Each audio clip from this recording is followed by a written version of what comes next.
കർത്താവേ, അരുളിച്ചെയ്താലും അടിയങ്ങൾ കേൾക്കുന്നു. വാത്സല്യ മക്കളെ, ശാരീരിക സഹനങ്ങളും ദുരന്തങ്ങളും തിക്താനുഭവങ്ങളും എൻ്റെ മക്കളിൽ നിരാശയും മടുപ്പുമാണ് ഉണ്ടാക്കാറുള്ളത്. എന്തിനാണ് ദൈവമേ എനിക്ക് ഈ സഹനങ്ങളെന്നാണ് മക്കൾ എപ്പോഴും ചോദിക്കുന്നത്. ജീവിതത്തിലെ കഷ്ടതകളും ദുരന്തങ്ങളും കൊണ്ട് എന്തെങ്കിലും നന്മയുണ്ടാകുമെന്ന് ആരും ചിന്തിക്കാറില്ല. എന്നാൽ സത്യം എൻ്റെ മക്കൾ മനസ്സിലാക്കണം. ജീവിത ദുരന്തത്തിലെ ദുരനുഭവങ്ങളിൽ നിന്ന് നന്മ വിരിയുമെന്ന് ചിന്തിക്കാനും പ്രത്യാശിക്കാനും എൻ്റെ മക്കൾക്ക് കഴിയാത്തതുകൊണ്ടാണ് അത്തരം പ്രതികൂല സാഹചര്യങ്ങളിൽ എന്നോട് നന്ദിയുള്ളവരായിരിക്കാൻ മക്കൾക്ക് കഴിയാത്തത്. മക്കളെ, സഹനങ്ങൾ ഭാരവും ക്ലേശവും ഉണ്ടാക്കും.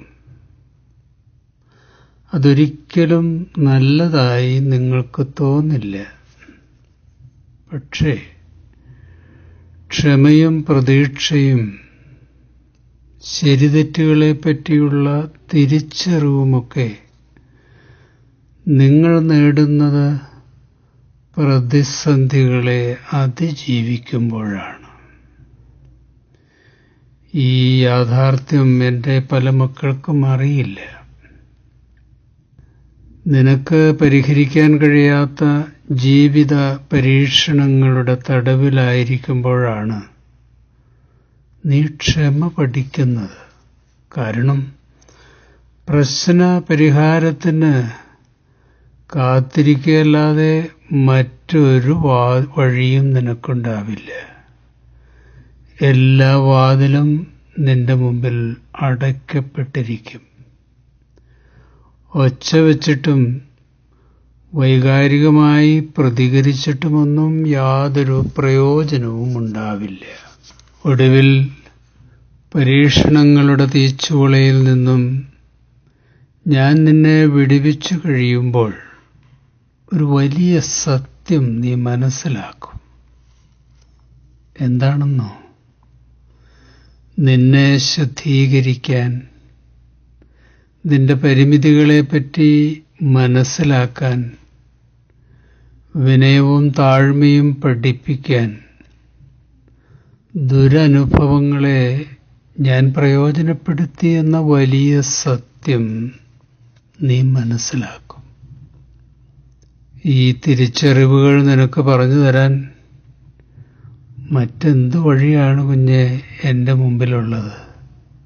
അനുഗ്രഹ സമൃദ്ധിയിലും ആഹ്ലാദലഹരിയിലുമായിരിക്കുമ്പോൾ ജീവിതത്തിൻ്റെ അടിസ്ഥാന ആത്മീയ മൂല്യങ്ങൾ പഠിക്കാൻ നീ തയ്യാറാവില്ല.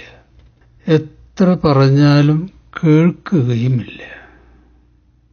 നിന്നെ പഠിപ്പിക്കാൻ എനിക്ക് കഴിയുകയുമില്ല. എൻ്റെ വിശ്വസ്തതയും ജ്ഞാനവും എൻ്റെ മക്കൾ മനസ്സിലാക്കുന്നത് അവർ സഹനത്തിൻ്റെ വഴിയെ നടക്കുമ്പോഴാണ്.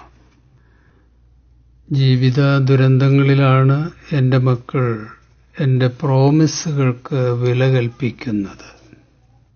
കാണാപ്പാഠം പഠിച്ച വചനങ്ങളിലെ എൻ്റെ വാഗ്ദത്തങ്ങൾ തിരിച്ചറിയുന്നതും എന്നോട് ആവശ്യപ്പെടുന്നതുമൊക്കെ ദുരന്ത സംഘർഷങ്ങളുടെ കൂരിരുട്ടിൽ നീ നിസ്സഹായനാകുമ്പോഴാണ്.